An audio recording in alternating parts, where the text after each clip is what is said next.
Good morning. मैं हूं आपका होस्ट दिलीप सैनी और आप सभी का फिर से एक बार स्वागत है हमारे computer learning program the Dilip Saini tutorial में फिर से एक बार। तो गाइज, अब तक आप ट्यूटोरियल में एमएस वर्ड को सीख चुके हैं। एमएस एक्सेल से रिलेटेड काफ़ी सारे फंक्शंस हमने आपको इंट्रोड्यूस कराए हैं, like sum function, sum if function and V lookup, H lookup and other various functions about MS Excel. तो गाइज, लेकिन आज हम आपको लेके जा रहे हैं एमएस एक्सेल के एक अदर ट्यूटोरियल में, जिसमें हम एक्सप्लेन करेंगे एमएस एक्सेल के व्यू मेन्यू के कुछ स्पेशल फीचर। वैसे तो गाइज एमएस एक्सेल के काफ़ी सारे फीचर्स आप देखेंगे कि आपके एमएस वर्ड से ही रिलेटेड हैं। जैसे आप देखेंगे होम में काफ़ी सारे फीचर्स आपको ऐसे मिलेंगे जो एमएस वर्ड और एक्सेल में सेम है। तो गाइज चलिए बिना टाइम वेस्ट के स्टार्ट करते हैं आज का अपना ट्यूटोरियल। लेकिन ट्यूटोरियल स्टार्ट करने से पहले आप सभी से रिक्वेस्ट है, अगर आपको हमारा वीडियो पसंद आता है तो वीडियो को लाइक करना बिल्कुल ना भूलें, और इसी तरह के और भी ज़्यादा इंटरेस्टिंग और नॉलेजेबल कंप्यूटर से रिलेटेड ट्यूटोरियल देखने के लिए और जानने के लिए, सीखने के लिए जुड़े रहें हमारे चैनल प्रोग्राम से, जिसका नाम है दिलीप सैनी ट्यूटोरियल। तो गाइज चलिए स्टार्ट करते हैं, अपने कंप्यूटर स्क्रीन पर लेकर चलते हैं आप सभी को। तो गाइज स्टार्ट करते हैं अपना एक्सेल का ट्यूटोरियल। तो गाइज ये हमने एक्सेल की एक फाइल ओपन कर रखी है स्क्रीन पे। अब आप देखेंगे जैसे कि हमने आपको बताया है कि एमएस एक्सेल में काफ़ी सारे फीचर्स आपके सेम एज हैं जैसे कि आपने एमएस वर्ड में रीड किए थे या लर्न किए थे गाइज। लेकिन अगर आपने एमएस वर्ड से रिलेटेड ट्यूटोरियल नहीं देखे हैं तो आई बटन पर क्लिक करके आप एमएस वर्ड के ट्यूटोरियल देख सकते हैं और उन सभी फंक्शंस या ऑप्शंस को लर्न कर सकते हैं जो हमारे एमएस एक्सेल्स में रिपीट हो रहे हैं। तो हम अपने एक्सेल के ट्यूटोरियल में उन सभी फंक्शन को रिपीट नहीं कर रहे हैं जो हम ऑलरेडी एमएस एक्सेल्स में एमएस वर्ड में हम डिस्क्राइब कर चुके हैं। तो गाइस चलिए स्टार्ट करते हैं आज का अपना ट्यूटोरियल। इस ट्यूटोरियल में आज हम बताने वाले हैं आपको व्यू मेन्यू से रिलेटेड कुछ फंक्शन, क्योंकि व्यू मेन्यू में काफ़ी हद तक ये एमएस वर्ड के सिमिलर नहीं है। इसमें काफ़ी सारे फंक्शंस ऐसे हैं जो आपके एमएस वर्ड्स में एक्सप्लेन नहीं हुआ है, इसलिए हम इसको इंडिविजुअल इसमें भी एक्सप्लेन कर रहे हैं आपके। तो पहला फंक्शन है आपका नॉर्मल व्यू का। पहला फंक्शन है वर्कबुक व्यूज, यानी इसका मीन्स क्या है कि आपके वर्कबुक जो सामने आपके ओपन है उसका व्यू कैसा है, उसका लुक कैसा है देखने में। तो उसके लिए आपको अदर से काफ़ी सारे फीचर्स दिए हुए हैं, जिसमें नॉर्मल है, पेज लेआउट है, पेज ब्रेक व्यू है, कस्टम व्यू है एंड फुल स्क्रीन व्यू है। तो गाइस इन सभी के बारे में बाय डिफॉल्ट जब भी आप कोई नई वर्कशीट लेते हैं, जैसे हम कंट्रोल एन प्रेस किया और आपकी नई वर्कशीट ओपन हो गई, तो ये आपका नॉर्मल लेआउट में ही ओपन होता है गाइज। अब बात करते हैं पेज लेआउट। अब इस वर्कशीट में आपने एक चीज़ नोटिस करी होगी कि इसमें आपके सारे कॉलम्स अल्फ़ाबेटिक ऑर्डर में हैं और रोज़ आपके न्यूमेरिक ऑर्डर में हैं, लेकिन कौन सा पेज कितना बड़ा है ये आपको कहीं भी डिस्क्राइब नहीं होता है गाइस, क्योंकि जब आप प्रिंट आउट निकालेंगे किसी डेटा शीट का तो वो तो पेज वाइज ही प्रिंट होगी। भाई एक्सेल्स में हम कहते हैं कि काफ़ी सारे कॉलम्स हैं, मोर देन 200 कॉलम्स हैं आपके, मोर देन 10,000 रोज़ हैं आपकी, तो इतना बड़ा तो पेज होता नहीं है। तो गाइज उसके लिए आपको कैसा पता चलेगी जो आपने डेटा क्रिएट किया है या जो टेबल क्रिएट की है वो आपकी 1 पेज पे आ रही है, 2 पे आ रही है, 3 पेज पे आ रही है, कैसा है। तो उसके लिए हमको पेज लेआउट दिया हुआ है। जैसे आप पेज लेआउट पे क्लिक करते हैं तो आपका ये इस टाइप से पेज वाइज डेटा शो होने लगता है। ओके गाइज, तो चलिए किसी वर्किंग डेटा में देखते हैं इसको कैसे यूज़ करना है हमें। जैसे हमने ये हमारे पास एक वर्किंग डेटा है, ये आम पेज लेआउट को यूज़ करते हैं।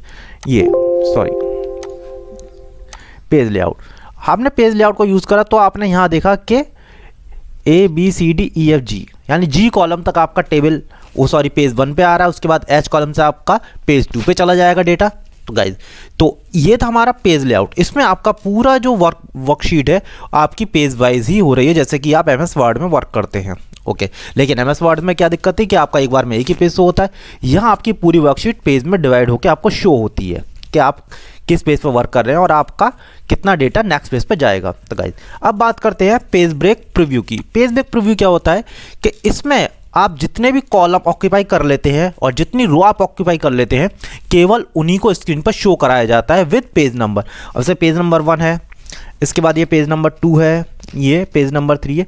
ये केवल एक बैकग्राउंड में आपको शो हो रहा है, लेकिन ये आपका प्रिंट में कोई शो नहीं होता है। कि ऐसा नहीं है कि आपका प्रिंट में पेज 1, पेज 2, पेज 3 इस टाइप का बैकग्राउंड टेक्स्ट आएगा, ऐसा कुछ नहीं है। ओके गाइज, तो ये हमारा पेज ब्रेक प्रीव्यू। जब आप किसी एक्स्ट्रा रो में वर्क करेंगे तो वो आपका इंक्लूड कर लेगा उस पेज ब्रेक प्रीव्यू को। ओके गाइज, जब तक आपका वर्क नहीं रहेगा तो उसको वो हाईलाइट नहीं करेगा ये। ओके गाइज, तो ये था हमारा पेज ब्रेक प्रीव्यू। चलिए इस डेटा को हम कॉपी कर लेते हैं ताकि हमारे इस ओरिजिनल डेटा पे कोई फर्क ना पड़े। कॉपी किया हमने, सेलेक्ट ऑल, कॉपी, एंड हमने जो एक नई वर्कबुक ली थी वर्कबुक 2, उसमें हम इसको नॉर्मल पे जाके पेस्ट कर लेते हैं। ओके गाइज, तो ये था हमारा डेटा। अब बात करते हैं कस्टम व्यू। कस्टम व्यू क्या होता है कि अगर आप किसी भी एक पर्टिकुलर सेल लोकेशंस को एक फिक्स कर देना चाहते हैं, उसके लिए कोई वैल्यू, फॉर एग्जांपल अब हमारे पास एक अनदर शीट है हमारे पास बुक वन में हम इसको नॉर्मल लेआउट पे जाते हैं। ये हमने कुछ डेटा बनाया हुआ है, लेकिन हमारा कुछ डेटा एक इस वर्कबुक के अदर लोकेशंस में फिक्स है। जैसे कि यहाँ हम दिखाते हैं आपको, जाने के लिए डायरेक्टली हम क्या करेंगे, कस्टम व्यू एम्प्लॉय रिकॉर्ड और शो कर देंगे, तो ये हमारा डेटा आ जाएगा इस टाइप से। अब आप किस कॉलम में, AL कॉलम नंबर है, रो नंबर 93 है।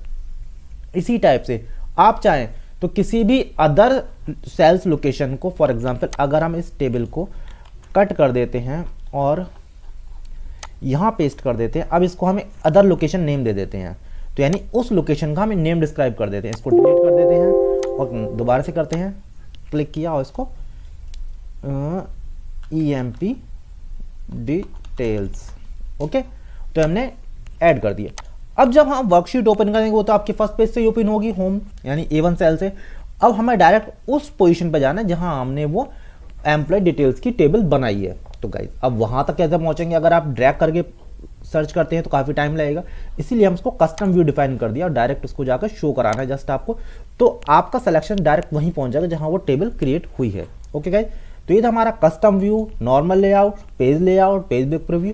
अब बात करते हैं फुल स्क्रीन की। जस्ट सिंपल है, आपका स्क्रीन फुल हो जाती है आपकी। ओके, एस्केप करते हैं। अब बात करते हैं आपके कंटेंट की कि क्या शो कराना, क्या हाइड कराना। अभी आपको स्क्रीन पे क्या आ रहा है, ग्रिड लाइंस दिखाई दे रही है। हम चाहते हैं ग्रिड लाइन ऑफ हो जाए तो ग्रिड लाइंस ऑफ हो जाएंगी आपकी। आप चाहते हैं रूलर भी नहीं आए या फॉर्मूला बार नहीं आया तो फॉर्मूला बार भी डिसेबल हो जाएगा। हेडिंग्स भी नहीं चाहिए तो हेडिंग्स भी नहीं आएंगी। तो इस टाइप से आप अपने कंटेंट को शो एंड हाइड करा सकते हैं। ओके गाइज, अब जब हम इसका प्रिंट प्रीव्यू देखते हैं तो आप देख रहे हैं कि अल्फाबेटिक ऑर्डर में कॉलम्स भी नहीं आते हैं, रो भी नहीं आते हैं, तो उनको भी इनेबल कराया जा सकता है गाइज। वो आता है पेज लेआउट फंक्शंस में। ओके, प्रिंटिंग से रिलेटेड इसको हम अपने अगले ट्यूटोरियल में एक्सप्लेन करेंगे आपके लिए। ओके गाइज, अब बात करते हैं हम अपने जूम की। जूम फंक्शन आपको पता ही है, आप यहाँ से भी स्क्रीन को जूम कर सकते हैं ताकि आपको कोई भी डेटा लार्ज व्यू में दिखाई दे। ओके गाइज, नेक्स्ट अब आता है आपका जूम सिलेक्शन कितने परसेंट पर करना है। 100% है, बाय डिफॉल्ट 100% हो जाएगा। यहाँ से आप अपने अकॉर्डिंग को एडजस्ट कर सकते हैं, लार्ज स्मॉल, ठीक है, ये लार्ज कर लिया हमने। अब ये 140% पे है डेटा। ओके गाइज, अब बात करते हैं हम जूम सिलेक्शन की। ये जो सेलेक्टिव एरिया होगा वही आपका जूम हो जाएगा। वापस 100% पे जाएंगे। अब फॉर एग्जांपल अगर हम इस टेबल में केवल इसको सेलेक्ट करते हैं, इसको जूम करके दिखाना चाहते हैं, तो केवल वही टेबल आपको जूम होकर दिखाई देगी। ओके गाइस, तो ये हमारा जूम सिलेक्शन 100% कर देंगे तो नॉर्मल साइज पे आ जाएंगे हम। अब बात करते हैं हमारे new window, all window, freeze pane. अब इसमें जैसे कि आप यहाँ स्क्रीन पे टैब पे हमने क्लिक किया, एक्सेल के टैब पे, यहाँ आप देख रहे हैं हमने 4 वर्कशीट ओपन कर रखी हैं। शिकारपुर के नाम से है, एक बुक 1 है 2016-17 है, एक बुक 2 के नाम से। हम चाहते हैं सारी वर्कबुक एक साथ स्क्रीन पर शो हो जाएं, तो उसको अरेंज ऑल कर लेंगे। अब कैसे अरेंज करनी है, आपको हॉरिजॉन्टल करनी है या वर्टिकल करनी है। हम चाहते हैं वर्टिकल फॉर्म में अरेंज हो, तो वर्टिकल फॉर्म ये होता है आपका। ओके गाइस, अब बात करते हैं अगर हम अरेंज ऑल टाइल्ड, तो ये होता है आपका टाइल फॉर्म में अरेंज होना। ओके, अब कहते हैं हॉरिजॉन्टल, तो इस टाइप से आ जाएंगे आपकी। ओके गाइस, तो अगर आप एक बार में एक ही देखना चाहते हैं तो इसको आप इसको यहाँ से वर्क कर सकते हैं, किस वर्कशीट पे आपको वर्क करना है। ओके, तो यहाँ से हम चेंज भी कर सकते हैं। इसको फुल स्क्रीन कर लेंगे तो एक बार एक ही शीट दिखाई देगी आपको।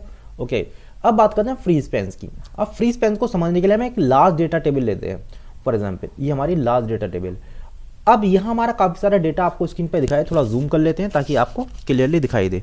अब ये कुछ कैंडिडेट का रिकॉर्ड है। अब हम चाहते हैं कि जैसे यहाँ अगर हम बात करते हैं कि अगर हम इनको ड्रॉप करते हैं, डाउन करते हैं नीचे की तरफ, तो यहाँ आप देख रहे हैं कि ये जो डेटा है सारा का सारा, अब आपको हेडिंग शो नहीं हो रही है कि किस सेल में कौन सा डेटा है, किस कॉलम में क्या वैल्यू है आपकी। ओके, तो हम चाहते हैं ये जो ऊपर जो टाइटल वैल्यू है ये फिक्स हो जाए, फ्रीज हो जाए, तो उसको हमने इसके बाद वाली रो सेलेक्ट करनी है, ध्यान रखना है आपको, और फ्रीज पेन्स पे क्लिक कर देना है। अब आप जब ड्रैग कराएंगे, ड्रॉप कराएंगे, इसको स्क्रॉल कराएंगे, तो आप देख रहे हैं यहाँ आपका जो टाइटल रो है वो फिक्स हो गई है, फ्रीज हो गई है। बाद का डेटा केवल स्क्रॉल हो रहा है, बाकी कोई स्क्रॉल नहीं हो रहा है, जिससे आपको आसानी रहेगी किसी भी सेल वैल्यू और सेल टाइटल को आइडेंटिफाई करने में कि उस सेल के अंदर क्या वैल्यू आपको पुट करनी है, क्या नहीं करनी है। ओके, अब ये हटाना चाहते हैं तो सेलेक्ट करना है और अनफ्रीज पेन कर देना है। ओके गाइस, अब बात करते हैं स्प्लिट्स। स्प्लिट का मीन्स होता है इस टेबल को दो पार्ट्स में डिवाइड कर देना। ये स्प्लिट्स हो गए। ओके, हाइड कर देंगे तो एक हाइड हो जाएगा आपका, इसको भी ऑफ कर देते हैं हम। व्यू साइड बाय साइड, अगर आपकी मल्टीपल फाइल्स ओपन है तो आपका ये इसको भी कर दिया हमने। अब जैसे कि हमारे पास ये वर्कबुक ले लेते हैं हम अपनी और इसको स्प्लिट कर देते हैं। ठीक है, अब हम चाहते हैं इसको या अरेंज करा देते हैं टाइल्ड फॉर्म में। अब हम चाहते हैं कि ये व्यू ये स्क्रॉल हो रही है इसके साथ, ये आप देख रहे हैं कि दोनों फाइल एक साथ ही स्क्रॉल हो रही हैं क्योंकि हम सिंक्रोनाइज स्क्रॉलिंग लगा रखा है। ये हम फंक्शन यूज़ करते हैं जब आप दो शीट के बीच में कंपैरिजन करना चाहते हैं कि किस वर्कबुक में क्या डेटा से कंपैरिजन कराना है, तो उसके लिए हम इसका यूज़ करते हैं। तो गाइस ये था हमारा व्यू मेन्यू के कुछ स्पेशल फंक्शन जो आप सभी को लर्न होने चाहिए। ओके, अब बात करते हैं कि हमने वर्कशीट बना ली, अगर हम वर्कशीट को प्रोटेक्ट करना चाहें तो वो भी आपके पास फीचर है। तो चलिए लगे हाथ तो इसको भी सीख लेते हैं, अपने वर्कशीट को प्रोटेक्ट कैसे करना। हम चाहते हैं इस वर्कशीट में किसी भी तरह की कोई एडिटिंग ना हो, तो उसके लिए आप इस वर्कशीट को प्रोटेक्ट कर सकते हैं। क्या करना है, रिव्यू मेन्यू में जाना है, प्रोटेक्ट शीट पे जाना है और आप इसको ये अगर आप किसी भी फीचर्स को अलाउ रखना चाहते हैं तो उस पर क्लिक कर देंगे। मैं कुछ भी अलाउ नहीं है, मैं कंप्लीट रिस्ट्रिक्शन चाहता हूँ और पासवर्ड दे देता हूँ 1 2 3 एंटर एंड 1 2 3। अब आप देखेंगे कि इस वर्कशीट पे आप कुछ भी नहीं कर सकते हैं। अदर शीट पे कर सकते हैं, शीट 2 पे, शीट 3 पे भी कर सकते हैं, लेकिन शीट 1 पे आप किसी भी तरह का कोई वर्क नहीं कर सकते क्योंकि वो प्रोटेक्टेड है। अनप्रोटेक्ट करना पड़ेगा आपको उस पर कोई भी एडिटिंग करने से। अनप्रोटेक्ट करेंगे तो पासवर्ड मांगेगा, पासवर्ड दे दीजिए आपने जो हमने दिया था आपको, तो आप अब इसके बाद एडिटिंग कर सकते हैं किसी भी तरह की। तो ये था हमारा शीट को प्रोटेक्ट करना। आप चाहते हैं ये आपकी बुक 1 जो आपने बनाई है ये आपसे पासवर्ड फॉर ओपन हो जाए, यानी जब आप भी इस शीट को जब भी ओपन करना है पासवर्ड ओपन हो, तो उसके लिए हम क्या करेंगे, फाइल को प्रिपेयर एनक्रिप्टेड डॉक्यूमेंट और इसको 1 2 3 एंटर एंड 1 2 3 एंटर, पासवर्ड दे दिया, सेव कर देते हैं आप फाइल को किसी भी नेम से। हम इस फाइल को लोकेशन दे देंगे डेस्कटॉप ताकि इजीली फाइंडिंग हो जाए। डेस्कटॉप पे फाइल दिया माई फाइल डेटा और इसको फिलहाल हम एक बार सेव करके क्लोज कर देते हैं। ओके, अब हम देखते हैं उसी फाइल को ओपन करके माई फाइल डेटा ये है, ओपन करेंगे।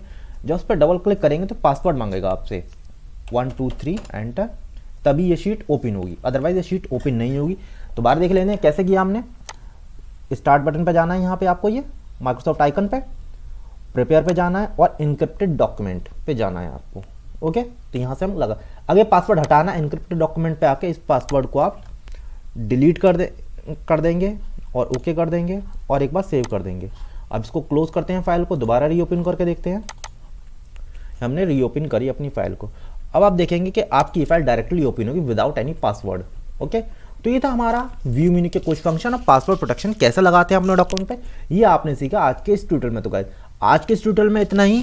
तो अगर आपको हमारी वीडियो पसंद आई है तो वीडियो को लाइक करना बिल्कुल ना भूलना, चैनल को सब्सक्राइब बिल्कुल ना भूलना, ताकि आपको इसी तरह के और भी वीडियो के नोटिफिकेशन मिलते रहे। तो गाइस आज के लिए इतना ही, थैंक यू।